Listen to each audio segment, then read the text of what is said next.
Welcome from the City of Entertainment. You are listening to Las Vegas Backstage Talk with your host, Comedian Michele LaFong, the only show that really gets personal with the stars. Partnered with Casino Player Magazine, a monthly gaming lifestyle publication with over 88,000 paid subscribers nationally, which now features LaFong's syndicated columns and backstage videotaped interviews online. Our website is LasVegasBackstageTalk.com, where the show is... Now, you guys used to be a staple here in Las Vegas. Oh, yeah. And I'll tell you what, first time we came to Vegas, was at the Riviera Hotel with Margaret. really? Yeah, back in the day, and she was there a whole month. And then we opened for her. You know, she had all the boy dancers. She never had women because she was the one. Right, she was the only woman, right, yeah. Right. But she had all the boy dancers, and they had motorcycles on the stage. The guys would come out on motorcycles, and their motorcycles were black, and I think she had a pink motorcycle. Oh, cool. But they couldn't start the motorcycles up because of a fire. Excuse me? Because a fire hazard, you know. So they had to move them around with the legs. It made the wood nervous. There you go. Why'd you say fire? He's nervous. Yeah, you know, I could have been a fire eater, but I can only do one show. One show, Michelle, one show. One hot show. I get it. I love it. And I think, I don't know whether it was before, because she did Viva Las Vegas with Elvis Presley. Right? But I think back in those days, they were still, they might have still been building the International Hotel because that's where Elvis went. You know, that was his place. Yeah. And but later on they did Viva Las Vegas at the beginning, and she was married to Roger Smith. Smith. Right. 77 Sunset Strip. He was on the 77 Sunset Strip. Yeah, that's true. I do. Oh, and another thing too, I've got to tell you about Ann Margaret.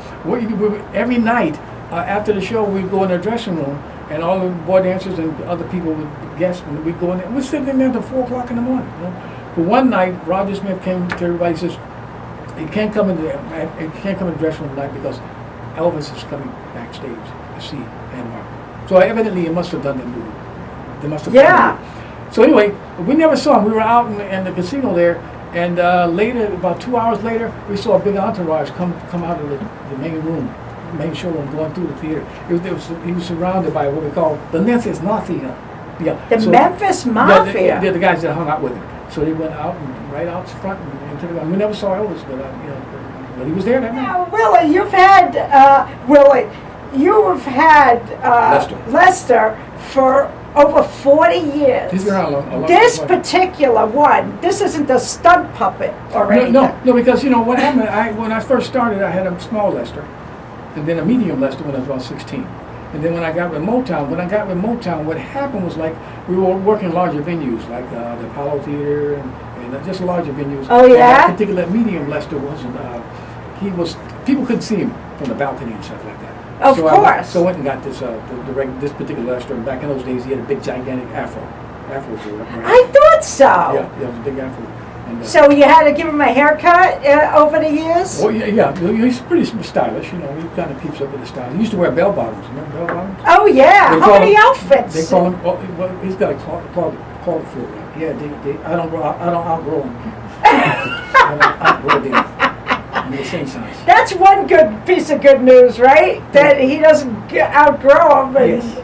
You know. There you go. He is just so into me. Okay, it is disgusting. Actually, I got Sandy Davis's hand-me-downs. Now, did you ever meet Sammy Davis? We worked with Sammy. You worked with Sammy. We worked with Sammy. You are show business history. Yes, you are a legend. Caesars. We worked with him at Caesars. We worked with him the Aladdin. Didn't he implode the Aladdin, the old one? The Aladdin, they imploded. Yeah, of course, yes. Yeah. Okay, we worked with him there, and then we worked with all of them, everybody. Wow. So Dolly Parton.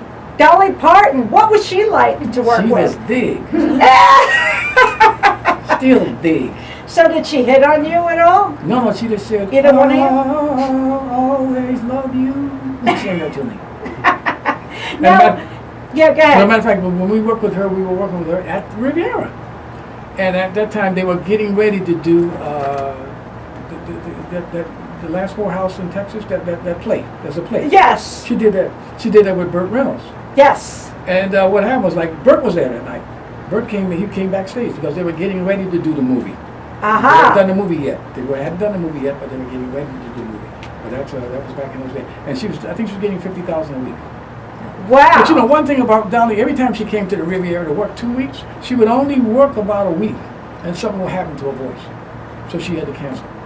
I guess they didn't lip sync back then. Oh, no. There's something about the environment. I guess the air or something that did something to her voice. Interesting.